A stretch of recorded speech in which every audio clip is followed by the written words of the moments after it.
It is, of course, important to mention that the academic record is something very different from the immigration record for the students. One can affect the other one. In this particular case, we will be going over, of course, the immigration record, and at some point we will mention as well a particular cases where maybe the academic record might impact the immigration record and vice versa. So let's begin by going over the different type of statuses that the University of Chicago sponsors. We work mainly with students that are on their F-1 status and J-1 status. All students who are actually admitted to the University of Chicago who are able to show proof of English proficiency, as well as who have been able to show financial documentation to cover the first year of their academic expenses, as well as their living expenses in the U.S., will qualify for an F-1 visa. So we will begin by going into detail about what is to be an F-1 status. The F-1 status is, of course, a non-immigrant status, which means that students must have the understanding that they will need to leave the U.S. after they complete their program. These type of visas are granted to students who are pursuing a full course. They're trying to obtain either a bachelor's degree, a master's degree, PhD. And again, as I mentioned earlier, they must be within the understanding that they will need to leave the U.S. or return to their home country as soon as they complete the program. They have certain benefits, of course, many benefits. One of them is that they can apply for dependent to also come to the U.S. and F2 status. And there is a pretty recent news with regards to this situation. We have another handout that we will pass around with regards to the defeat of DOMA, which now gives the benefits to international students who bring their spouses, as well as from the same-sex marriage. And it's pretty much a very similar process to what they need to do. They need to obtain certain documents. We will be going over the documents, and they need to go to the U.S. Embassy or consulate to apply for their F2 visa. International students actually have the opportunity of applying for work authorization. In the particular case of F1 students, they can actually apply for what is called OPT, which stands for Optional Practical Training, as well as CPT, that stands for Regular Practical Training.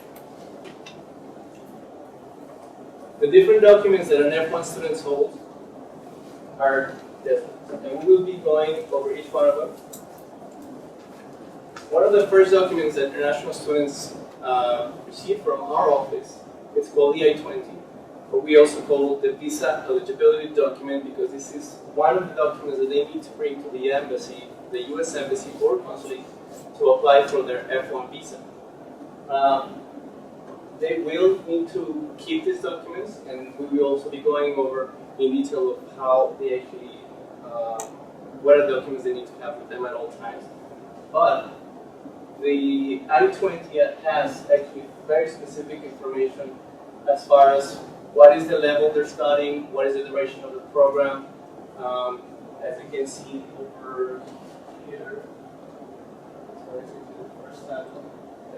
over here, this particular I-20 is for a student from the law school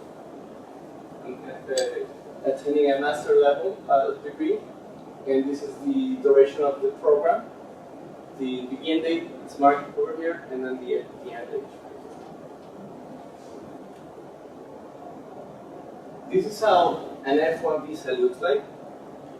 You can identify it because it is right here where it says that it is an F-1 visa. Canadian students don't need to have visa to come to study in the U.S. They do need to have, however, an I-20. The visa may expire while they're in the U.S., but they need to make sure that their I-20 is valid at all times.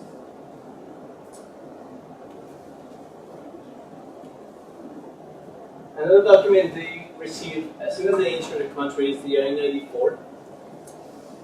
Beginning in April of this year, the I-94 card, which looks just like this, changed in format, and now it's in an electronic version. So most students will be actually receiving.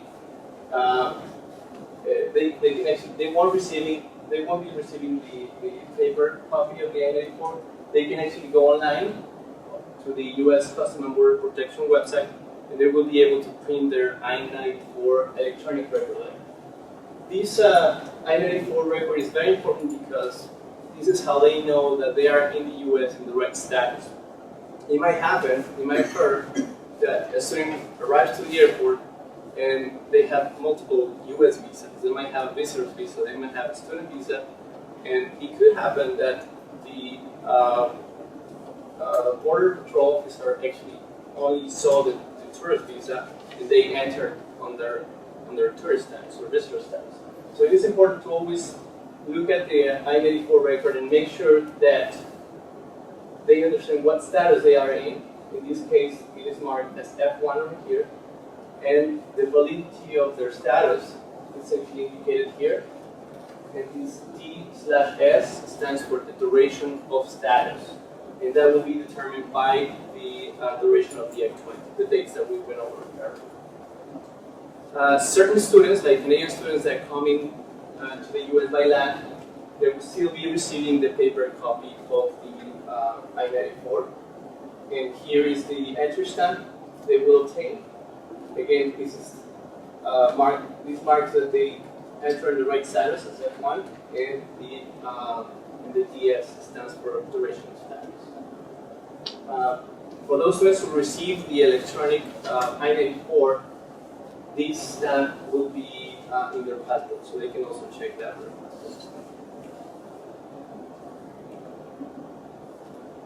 Okay, so let's go right ahead and analyze the actual J-1 status. Differently from the F-1 status, the J-1 visas are granted to students who come in an exchange program and whose funding is coming from an outside organization. They need to prove that at least 50% of their funding is being covered by an outside source, other than their families or their friends. And one important element of the J-1 visa is that they might be subject to a 2-year home residency requirement, which means that by the time or when they finish the program, they need to go back to their home countries and stay there for at least 2 years before they even think of applying for an immigration status in the U.S. Are there lists of which countries require that? Yes, good question. We actually have a link on our website, right where we have information for the J-1 status, that will lead you to a website where there is a listing of all of the countries that are in the skill list, it's called, and all those countries or all those students will be subject to the 2-year home residency. In addition, we will be going over the visa for the J-1 students.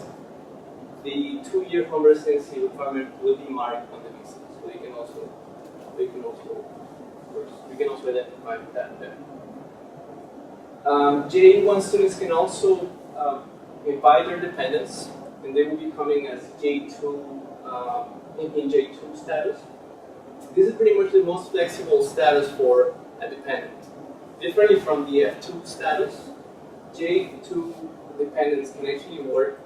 They can apply for work authorization, and they can also study. F2 dependents cannot work and cannot study. So this is a popular situation why a student might want to come to the university in J2 status. J1 students can also apply for work authorization, and in this event, the work authorization is called AT, which stands for academic training.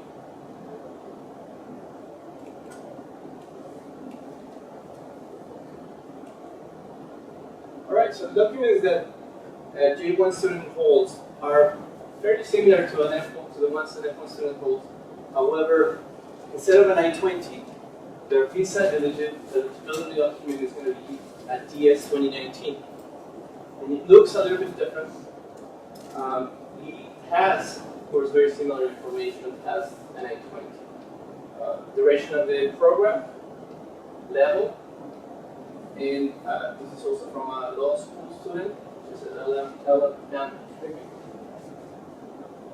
So this is how DS 2019 looks. Again, the visa is very similar as well. The mark for J-1 is going to be on the same location as the F-1. And here is where it will be indicated that the student is subject to the 2-year residency requirement.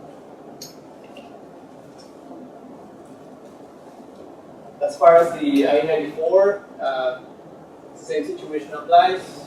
They receive the stamp, they can come by land, and it will be indicated that they are on J-1 status, and they can be here for the duration of status. If they come through other means other than by land, they will be able to print their I-94 electronic record. The I-94 electronic record pretty much has the biographical information, and like I mentioned, pretty much the status that they are in the US. So this is pretty basic information, as I mentioned. One of the analogies that we like to make is that consider that international students are coming to the US as if they are trying to enter a house, right? They use their visas as the key to enter the house.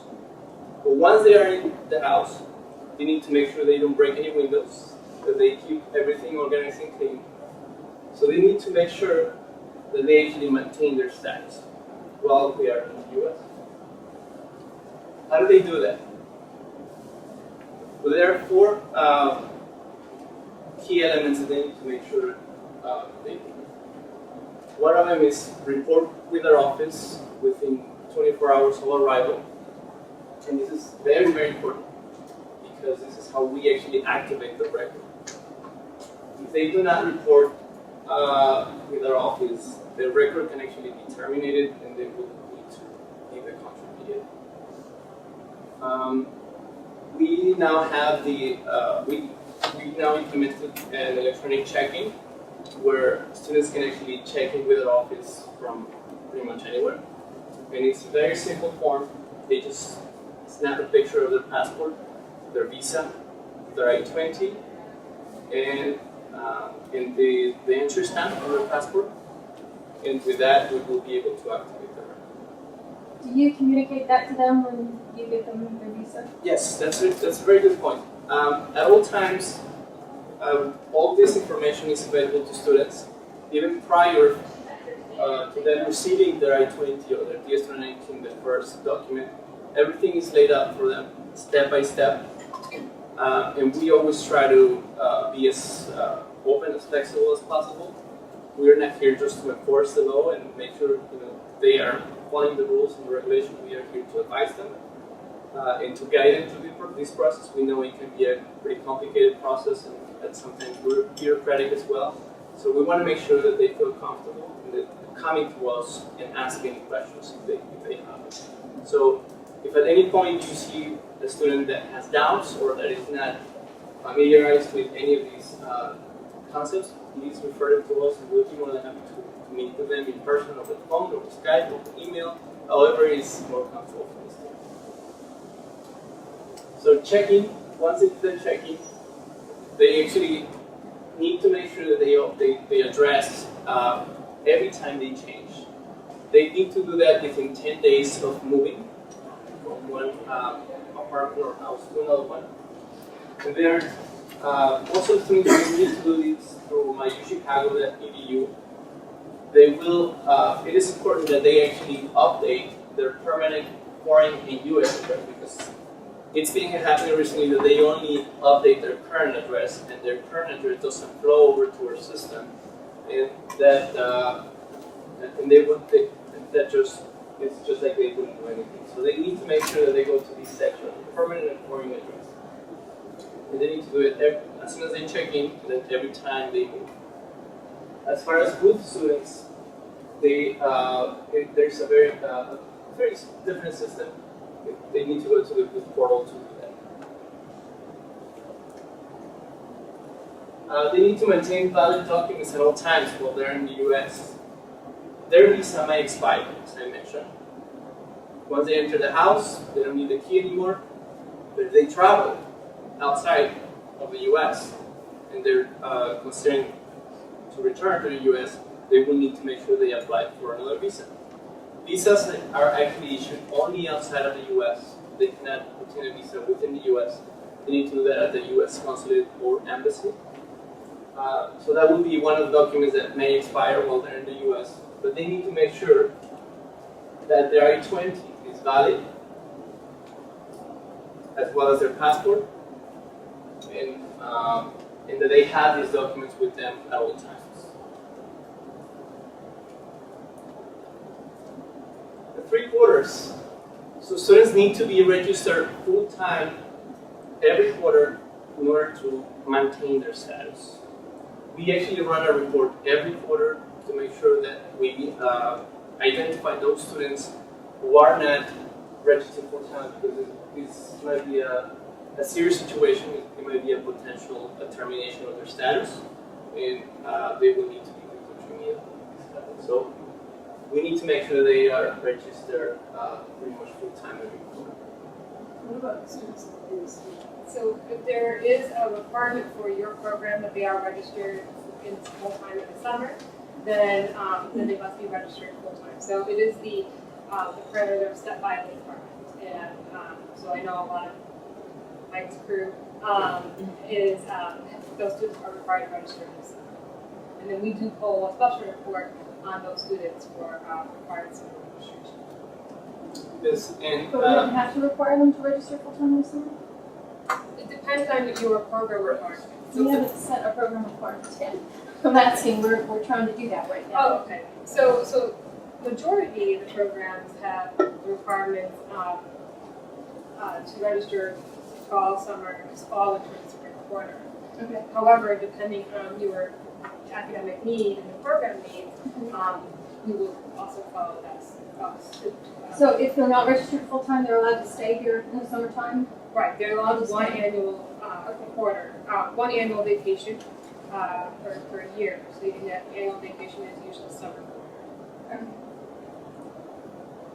of course, between breaks, they will not be attending classes, so like during the winter break, and the spring break, and during the summer break. But as you're developing those plans, always communicate with your direct OIA advisor, and then we'll try to work out what we need to do to make sure we have that fixed. Okay. There are a few exceptions to this, and what are those exceptions? Students can actually apply for what is called the reduced course load, and they must do that through the Office of International Affairs. Actually, administrators play an important role in this process.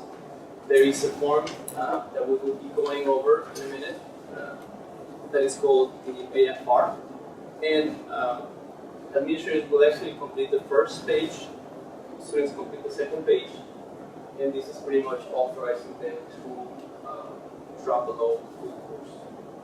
So the 3 exceptions are if they are on their final quarter, there are no more tests left for them to take. So they can actually be allowed to drop below full time. Very important, before they actually are allowed to drop below full time, they need to apply for reduced course load prior to the beginning of the quarter, where there will be less than full time. There are, of course, a few exceptions, like a medical situation where an emergency may happen.